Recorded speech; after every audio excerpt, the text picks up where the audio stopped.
if anything, since they've done relatively well?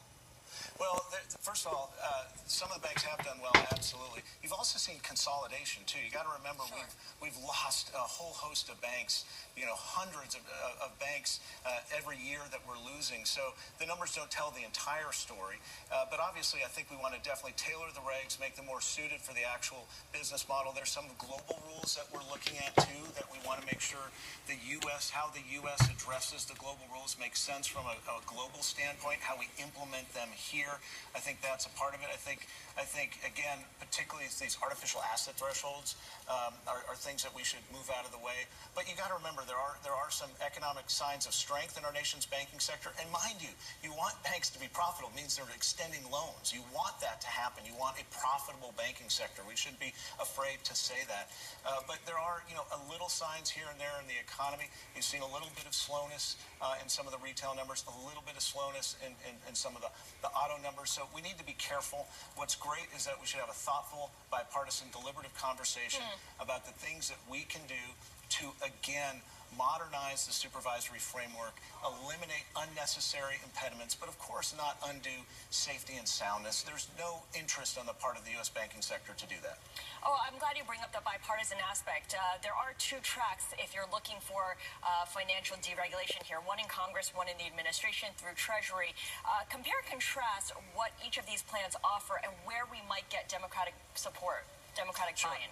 Well, let's start on the regulatory side. Obviously, on Capitol Hill, you have the CHOICE Act. There was a hearing in the U.S. House of Representatives yesterday on the CHOICE Act. That is the vehicle that's going to move through the House of Representatives late spring, early summer. In the Senate, they haven't even begun to have the contours of what aspects of Dodd Frank might be changed. That hasn't even come up yet in the Senate. On the administration side, there are two things to talk about here.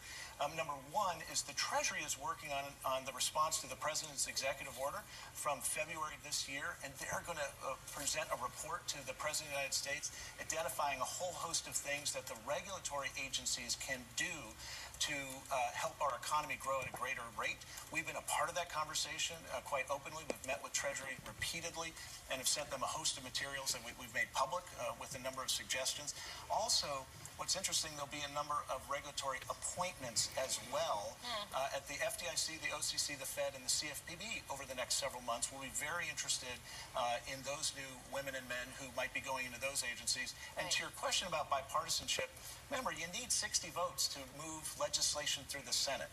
So it will not be a Republican-only vehicle that addresses these thoughtful changes to Dodd Frank. It will have to be bipartisan, and there will have to be, we'll work very closely with both parties to come up with bipartisan, common-sense solutions that help create economic growth, but certainly don't undermine safety and soundness. There's no interest in going there.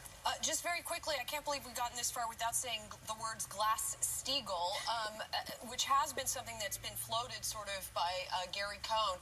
Again, sorry, just quickly here, what's your position on that? So Glass-Steagall did not. That was not a result of the financial crisis, in our opinion. I will say this. We think the U.S. banking sector is the envy of the world because we have community banks, mid-sized banks, regional banks, and large globally active banks, each uniquely serving their clients and customers in this diverse ecosystem we have here in the United States. We don't see a need. We at the American Bankers Association do not see a need for that direction of public policy. Rob Nichols, thank you so much. Rob is the CEO of the American Bankers Association. And we just have some quick headlines here from Representative Mark Meadows, who we heard from here on Bloomberg TV this morning. He says the whip count is short for a health care bill. Remember, he is head of the Freedom